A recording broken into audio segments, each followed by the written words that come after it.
Hello learners, today we will discuss law of diminishing marginal utility. घटती सीमांत उपयोगिता का नियम। जो घटती सीमांत उपयोगिता का नियम है वो माइक्रो इकोनॉमिक्स का एक मोस्ट इम्पॉर्टेंट और बेसिक लॉ है। तो हमें ये पता होना चाहिए कि उससे पहले हमें ये पता होना चाहिए कि सीमांत उपयोगिता क्या होती है या यूटिलिटी क्या है। So first of all we will discuss concept of utility. Utility क्या है? तो utility is a measure of satisfaction referring to the total satisfaction received by a consumer from consuming a good और service. तो utility क्या है कि हमें एक कंज्यूमर को कितनी सेटिस्फेक्शन मिलती है एक गुड या सर्विस को कंज्यूम करने के पश्चात, या it may be known as, इसको हम इस तरह से भी समझ सकते हैं, utility measures the want satisfying power of a good और सर्विसेज। जो हमारी किसी भी वांट को सेटिस्फाई करती है power, that is utility. For example, अगर मैं एक वस्तु की मांग करती हूँ, if I demand a pen, that pen has some utility for me. उस पेन में कुछ उपयोगिता है और उस उपयोगिता को संतुष्ट करने की शक्ति को ही हम यूटिलिटी कहते हैं। कि यूटिलिटी क्या है कि जो भी हमने वस्तु की डिमांड की, उस डिमांड को पूरा करने की जो शक्ति है, want satisfying power of a good is known as utility. So इसके जो डिफरेंट कॉन्सेप्ट हैं, that is total utility. Total utility क्या है? The sum total of satisfaction which a consumer receives by consuming the various unit of the commodity. For example, एक ही साथ हम 2 या 3 commodity को कंज्यूम करते हैं तो उन सब से मिलने वाली यूटिलिटी का सम, मार्जिनल यूटिलिटी जो मिलती है वहाँ से अलग अलग, उसका जो सम होगा, जोड़ होगा, वो टोटल यूटिलिटी है। नेक्स्ट है marginal utility. Marginal utility of a good और service is the utility gained from an increase और lost by a decrease in the consumption of that good और सर्विस। सीमांत उपयोगिता क्या होता है कि एक एक्स्ट्रा गुड यूज करने से जो कुल उपयोगिता में अंतर आता है उसे हम सीमांत उपयोगिता कहते हैं।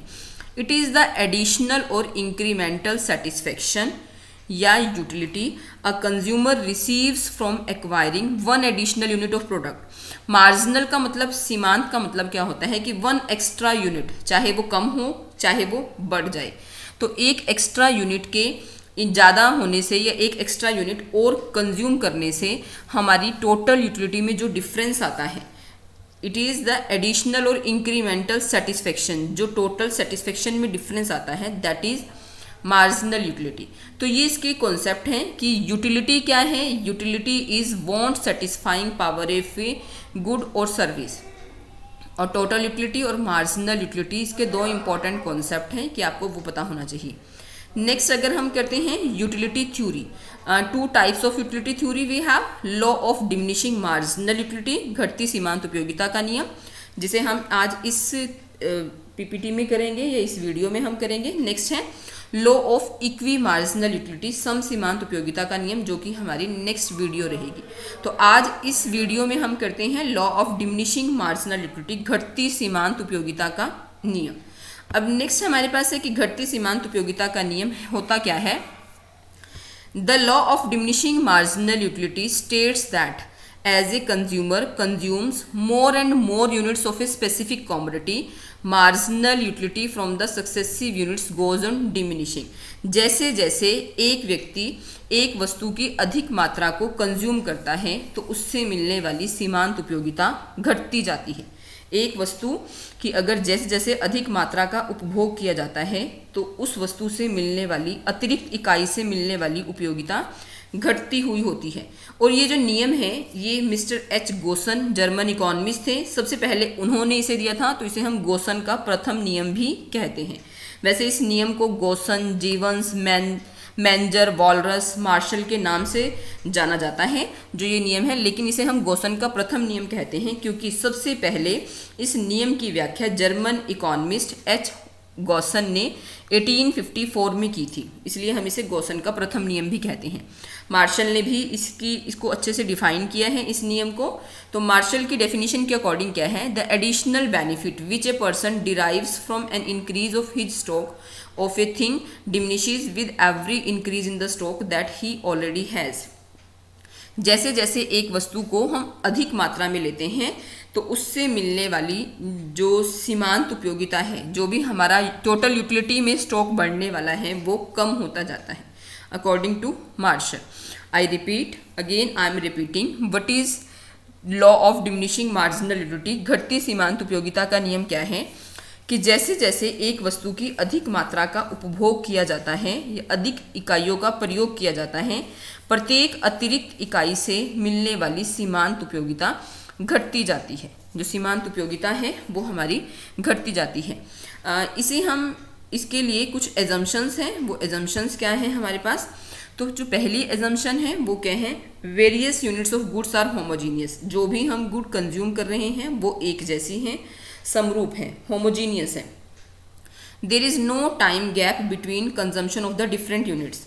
अगर हम एक ही वस्तु के अलग एक से ज़्यादा यूनिट्स को कंज्यूम कर रहे हैं तो उसमें समय गैप नहीं होना चाहिए। जैसे कि अगर हमें बहुत भूख लगी है तो ऐसा नहीं है कि एक सुबह हम खाना खाते हैं, एक रोटी हमने सुबह खाई, एक रोटी शाम को, एक रोटी दोपहर खाई, तो हम कहेंगे कि उससे मिलने वाली सीमांत उपयोगिता अलग अलग है।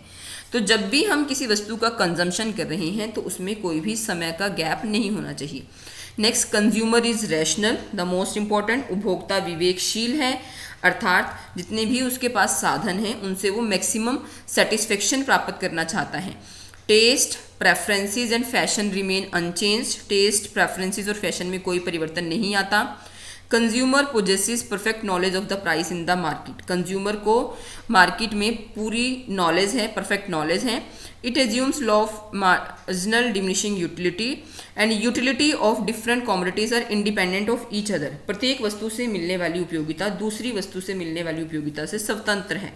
इसका मतलब है कि एक वस्तु की जो उपयोगिता है वो दूसरी वस्तु की उपयोगिता पर निर्भर नहीं करती, या दूसरी वस्तु से उसका जो इंडिपेंडेंट है, दूसरी वस्तु से उसकी जो उपयोगिता है उसको कोई फर्क नहीं पड़ता। और नेक्स्ट है नो प्राइस चेंज। इसमें कोई भी किसी भी तरह का हम ये मानकर चलते हैं कि कीमतों में कोई भी परिवर्तन नहीं आता है। एंड अगर हम इसको एक्सप्लेन करते हैं with the help of example and example से, तो इसके लिए मैंने एक एग्जाम्पल लिया है पानी का। For example, a man is very thirsty. उसको बहुत प्यास लगी है। He goes to the market and buys 1 glass of sweet water. वो एक पानी का गिलास खरीदता है। The glass of water gives him immense pleasure. जब भी हमें बहुत ज़्यादा प्यास लगती है तो हमें वो गिलास पानी का पीकर बहुत अच्छा अनुभव होता है, तो उससे हमारी जो सीमांत उपयोगिता है वो हमें बहुत अधिक मिलती है। लेकिन जैसे जैसे हमारी प्यास शांत होती है तो उससे अगले गिलास से मिलने वाली सीमांत उपयोगिता हमारी कम हो जाती है। If he takes second glass of water after that the utility will be less than that of the first one. पहली से वो कम हो जाती है, और इसके बाद अगर वो तीसरा ग्लास पानी पीता है the utility declines again and so on. तो एक ऐसा समय आता है जब हमें लगता है नाउ इट्स इनफ, अब हमें उस वस्तु की आवश्यकता नहीं है। तो इसका मतलब है कि वो सेटिस्फेक्शन का लेवल हम प्राप्त कर लेते हैं। उसके बाद हमें उस वस्तु की जो सीमांत उपयोगिता है वो कम होने के कारण हम उस वस्तु की मात्रा को कम लेना चाहते हैं। तो ये है इसकी ये एग्जाम्पल से हमने, अब इसी को ही हम टेबल और डायग्राम से भी समझ सकते हैं। तो ये है इसका टेबल, बहुत आसान, very easy. Units of commodity first column में हमने लिखा है, सेकंड में मार्जिनल यूटिलिटी। फॉर एग्जांपल, एक कंज्यूमर एक वस्तु की पहली यूनिट कंज्यूम करने से उसको जो सीमांत उपयोगिता है, मार्जिनल यूटिलिटी है, वो 12 मिलती है। अब दूसरी जब कमोडिटी वो यूज़ करता है या उसको कंज्यूम करता है तो उसकी मार्जिनल यूटिलिटी कम होकर 9 हो जाती है। तीसरी वस्तु को कंज्यूम करने से मार्जिनल यूटिलिटी और कम हो जाती है, 6। फोर्थ कमोडिटी कंज्यूम करने से मार्जिनल यूटिलिटी और ज़्यादा रिड्यूस हो जाती है, दैट इज़ 3। जब वो फिफ्थ कमोडिटी यूज़ करता है तब उसकी मार्जिनल यूटिलिटी 0 है। इसका मतलब वो उस वस्तु की और अधिक मात्रा लेना नहीं चाहता। इस जहाँ पर उसकी मार्जिनल यूटिलिटी 0 होती है वो उसका लेवल ऑफ सेटिस्फेक्शन भी है कि जहाँ पर उसको पूर्ण संतुष्टि प्राप्त हो चुकी है। और नेक्स्ट, अगर वो एक और यूनिट लेता भी है तो उसकी जो मार्जिनल यूटिलिटी है वो नेगेटिव हो जाती है। इट मीन्स ये हमने इसी के बेस पर, इस टेबल के बेस पर डायग्राम बनाया है, और डायग्राम को देखने से पता चलता है कि जो मार्जिनल यूटिलिटी है दैट इज डिमिनिशिंग। जैसे जैसे एक वस्तु की अधिक मात्रा को लिया जाता है उससे मिलने वाली सीमांत उपयोगिता that is marginal utility goes on diminishing, वो कम होती जा रही है। और जो ये वाला लेवल है यहाँ पर एक्स एक्सिस पर ये वाला पॉइंट है, इस पॉइंट पर मार्जिनल यूटिलिटी शून्य है, अर्थात यहाँ पर जो पूर्ण संतुष्टि है उपभोक्ता को वो प्राप्त हो चुकी है। तो ये बहुत ही आसान क्वेश्चन है कि घटती सीमांत उपयोगिता का नियम क्या है। तो घटती सीमांत उपयोगिता के नियम को अगर हम देखें टेबल और डायग्राम से, वो भी बहुत आसान है। तो वो क्या है कि जैसे जैसे उपभोक्ता एक वस्तु की अधिक मात्रा को लेता जाता है उस वस्तु की अतिरिक्त इकाई से प्राप्त होने वाली सीमांत उपयोगिता घटती जाती है। देखो पहले 12 मिली, ये पहली वस्तु कंज्यूम करने से, फिर दूसरी वस्तु कंज्यूम करने से 9, फिर तीसरी वस्तु कंज्यूम करने से 6, तो जो सीमांत उपयोगिता है वो घट रही है। तो ये है इसका टेबल और डायग्राम, वेरी इजी, कि एक वस्तु की अधिक मात्रा, इसका मतलब है अधिक मात्रा लेने से सीमांत उपयोगिता धनात्मक, शून्य और ऋणात्मक भी हो सकती है। और जो मार्जिनल यूटिलिटी कर्व है वो आपका डाउनवर्ड स्लोपिंग है। अगर हम देखें तो marginal utility curve downward sloping है, पहले पॉजिटिव है, फिर यहाँ पर आकर वो शून्य हो जाता है और उसके बाद वो नेगेटिव हो जाता है। तो ये हमारे पास मार्जिनल यूटिलिटी कर्व है। नेक्स्ट हम इसकी देखते हैं importance of the law of diminishing marginal utility, कि इसकी इंपॉर्टेंस क्या है, यह नियम क्यों जरूरी है, इस नियम की इंपॉर्टेंस क्या है। तो ये जो नियम है वो हमारे वास्तविक जीवन में भी बहुत अधिक महत्व रखता है। जनरली हम देखते हैं कि जब हम किसी वस्तु की एक से अधिक इकाइयों को उपभोग करते हैं तो जो आने वाली नेक्स्ट इकाइयाँ होती हैं उनसे हमें जो यूटिलिटी मिलती है वो पहली इकाई से मिलने वाली यूटिलिटी से कम होती है। तो what is the importance of this law of diminishing marginal utility. First है basis of other economic laws. हमारे जितने भी अदर इकोनॉमिक लॉज हैं जैसे कि लॉ ऑफ डिमांड, मांग का नियम, law of equi marginal utility, सम सीमांत उपयोगिता का नियम, इन सब नियमों का जो बेस है वो यही नियम है, घटती सीमांत उपयोगिता का नियम। क्योंकि मांग का नियम अगर हम देखें कि मांग का नियम के अनुसार एक उपभोक्ता किसी वस्तु की अधिक मात्रा की मांग तभी करता है जब उसकी कीमत कम हो जाती है।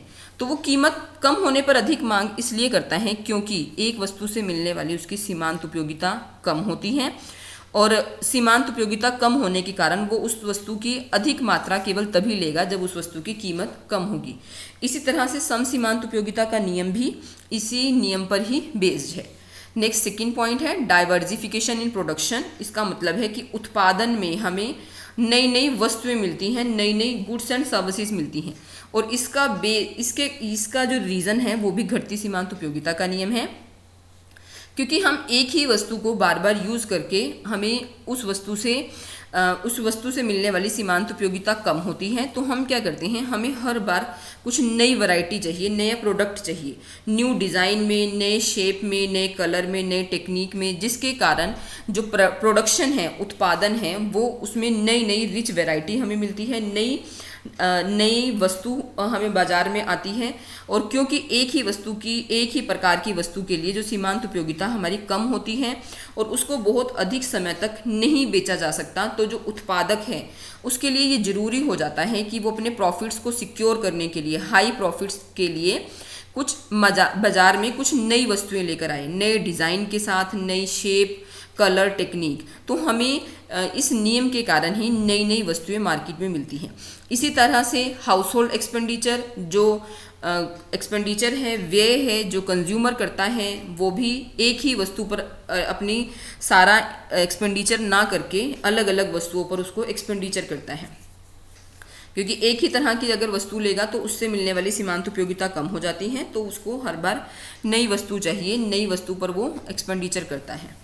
एक पर्टिकुलर जो कमोडिटी है वो नहीं परचेज करता, वो नेक्स्ट टाइम जब परचेज करेगा तो उसके लिए उसको दूसरी वस्तु चाहिए और वो फर्दर परचेज तभी करता है जब उसकी we stop further purchase at a point where marginal utility equal price, जब मार्जिनल यूटिलिटी उसके प्राइस के बराबर हो जाती है।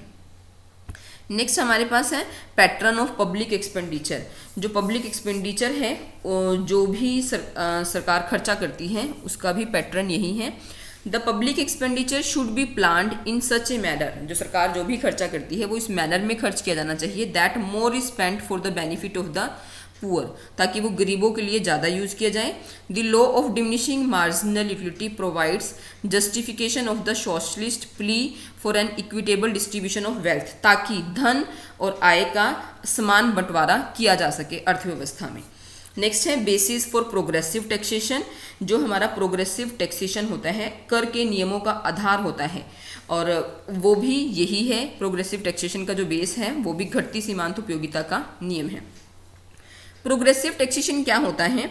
When the rate of taxation increases with an increase in income of the consumer, जैसे जैसे उपभोक्ता की आय बढ़ती है उसके ऊपर टैक्स की रेट भी इंक्रीज हो जाती है। और as the rich have lower marginal utility of money as compare to the poor people due to greater stock of money, they should be taxed at a higher rate. अब जो rich people है उसके पास ज़्यादा money है और उसकी money की marginal utility उसके लिए थोड़ी कम है, तो वो ज़्यादा टैक्स पे कर सकता है कंपैरेटिवली पुअर पीपल के। तो इस कारण से उससे जो रिच पीपल है उससे हाई रेट से टैक्स लेती है सरकार, और जो पुअर पीपल हैं उनके ऊपर डायरेक्ट टैक्स तो कोई कुछ नहीं होता, लेकिन जो इनडायरेक्ट टैक्स है गुड्स एंड सर्विसेज की फॉर्म में वो उनको पे करना पड़ता है। अब जो अधिक आय वाले लोग हैं उनके लिए मुद्रा की सीमांत उपयोगिता कम होती है, जिससे उनकी इनकम के ऊपर लगने वाला जो टैक्स है वो भी अधिक होता है। नेक्स्ट है explanation of water diamond paradox. हीरा पानी विरोधाभास की जो व्याख्या है वो भी इसी नियम के अनुसार ही की गई है। This law clearly explains water diamond paradox with the concept of value in use and value in exchange. Value in use का मतलब क्या है? प्रयोग मूल्य, और वैल्यू इन एक्सचेंज का मतलब है विनिमय मूल्य। अब जो पानी है, हवा है, has more value in use, उसको हम ज़्यादा यूज़ करते हैं एज वैल्यू इन एक्सचेंज, जबकि उसकी जो एक्सचेंज वैल्यू है वो बहुत ही लेस है। एक्सचेंज वैल्यू का मतलब जो हवा है वो आपके लिए बिल्कुल फ्री में है, जो पानी है वो भी आपके लिए फ्री में ही है, तो लेकिन उनकी जो वैल्यू इन यूज़ है वो कंपैरेटिवली ज़्यादा है। और जो डायमंड है, diamond has more value in exchange, उसका जो विनिमय मूल्य है वो बहुत अधिक है, लेकिन उसका जो वैल्यू इन यूज़ है वो बहुत कम होता है। हीरे, सोने आदि की जो उपलब्धता है वो कम होने के कारण इनका जो प्रयोग मूल्य है वो बहुत कम होते हुए भी, लेकिन इनका विनिमय मूल्य बहुत अधिक होता है, क्योंकि इन वस्तुओं की जो सीमांत उपयोगिता है वो घटती नहीं है। इन वस्तुओं की सीमांत उपयोगिता घटती नहीं है, जबकि पानी और हवा की जो सीमांत उपयोगिता है वो घट जाती है, क्योंकि वो आपको फ्री में मिलती है, वो हमें फ्री में मिलती है। पानी और वायु, धूप जैसी वस्तुएं हमें फ्री में उपलब्ध होने के कारण इनकी जो सीमांत उपयोगिता है वो जल्दी ही शून्य हो जाती है, जिसके कारण इनका जो विनिमय मूल्य है वो बहुत ही कम होता है, और जो वैल्यू इन यूज़ है वो ज़्यादा होती है। तो these are the different importance of law of diminishing marginal utility. इसमें हमने किया अदर इकोनॉमिक लॉ का बेस है, डाइवर्सिफिकेशन एंड प्रोडक्शन मिलती है, प्रोडक्शन में हमें अलग अलग वैरायटी मिलती है। इसी तरह से हाउस होल्ड एक्सपेंडिचर हम अलग अलग गुड्स पे कर सकते हैं, और पब्लिक एक्सपेंडिचर जब सरकार करती है तो उसका पैटर्न इस तरह से होता है कि वो बेनिफिट्स हो, पुअर के लिए बेनिफिट में हो। एंड प्रोग्रेसिव टैक्सेशन का जो बेस है वो भी यही नियम है, और जो वाटर डायमंड पैराडॉक्स की व्याख्या है वो भी इसी नियम के द्वारा अच्छे से की गई है। तो these are the points of importance of law of diminishing marginal utility. Next हमारे पास है लिमिटेशंस और exceptions of the law of diminishing marginal utility, कि इसके अपवाद क्या हैं, इस नियम के अपवाद क्या हैं, अर्थात ये नियम कहाँ लागू नहीं होता। तो फर्स्ट है रेयर कलेक्शन। कई लोग हैं उनको रेयर कलेक्शन इकट्ठा करने का शौक होता है। If there are only 2 diamonds in the world, the possession of second diamond will push up the marginal utility. तो जो सेकेंड डायमंड की पोजेशन है वो मार्जिनल यूटिलिटी को बढ़ा देगी, कम नहीं करेगी। इसके अलावा भी कुछ वस्तुएं ऐसी होती हैं जो कम हैं, रेयर पेंटिंग्स हैं, दुर्लभ सिक्के, इस तरह की आदतें कई लोगों को होती हैं। तो जैसे जैसे उनकी कलेक्शन बढ़ती है उनकी जो मार्जिनल यूटिलिटी है उसके लिए वो बढ़ती जाती है, कम नहीं होती। एप्लीकेशन टू मनी, धन के ऊपर यह नियम लागू नहीं होता। It is true that more money the man has the greater he is to get additional units of it. जैसे जैसे हमारे पास अधिक धन आता है हमें और अधिक धन प्राप्त करने की इच्छा होती है। तो इसका मतलब है कि जैसे जैसे हमारे पास और अधिक मनी आती है, रिचनेस बढ़ती है, तो वो कभी भी मार्जिनल यूटिलिटी कम नहीं होती, बल्कि हमें और उसकी प्राप्त करने की इच्छा होती है। केस ऑफ एबनॉर्मल पर्सन, जो कंजूस व्यक्ति होता है, एक ड्रंकर्ड होता है शराबी व्यक्ति, उसकी दशा में भी ये केस लागू नहीं होता कि जैसे जैसे उन व्यक्ति उसके पास एक पर्सन ज़्यादा शराब पीता है, उसके पीने की इच्छा और अधिक बढ़ती जाती है। नो स्टैंडर्ड यूनिट्स, अगर हमारी जो फर्स्ट यूनिट है, जो हमने इनिशियल यूनिट है, स्टैंडर्ड यूनिट से अगर हम पहले कम कंज्यूम करते हैं, तो जो next marginal utility of successive units goes on increasing rather than decreasing. तो जो मार्जिनल यूटिलिटी है वो हमारी बढ़ जाती है कम होने की बजाय। तो these are the different exceptions of the law, कि ये नियम कहाँ लागू नहीं होता। इसके अलावा कई बार हमें कुछ अच्छी पुस्तक पढ़ने का शौक़ होता है, कुछ अच्छी स्टोरीज पढ़ने का शौक़ होता है, तो उससे रिलेटेड भी हमारी जो सीमांत उपयोगिता है वो कम नहीं होती। तो this is the concept of law of diminishing marginal utility. At last conclusion में मैं ये कहना चाहूँगी, we can say that the law of diminishing marginal utility like other laws of economics is simply a statement of tendency. ये प्रवृत्ति है कि जैसे जैसे हम किसी वस्तु की अधिक मात्रा को लेते हैं, उससे मिलने वाली जो उपयोगिता है वो हमारी कम होती है, लेकिन तब जब इसकी जो एजम्पशंस हैं, जो इसके other factors remaining the constant रहेंगे, तब ये नियम लागू होता है। So this is the law of diminishing marginal utility. I hope कि आपको ये समझ आया होगा। Thank you very much. Have a nice day. Thank you.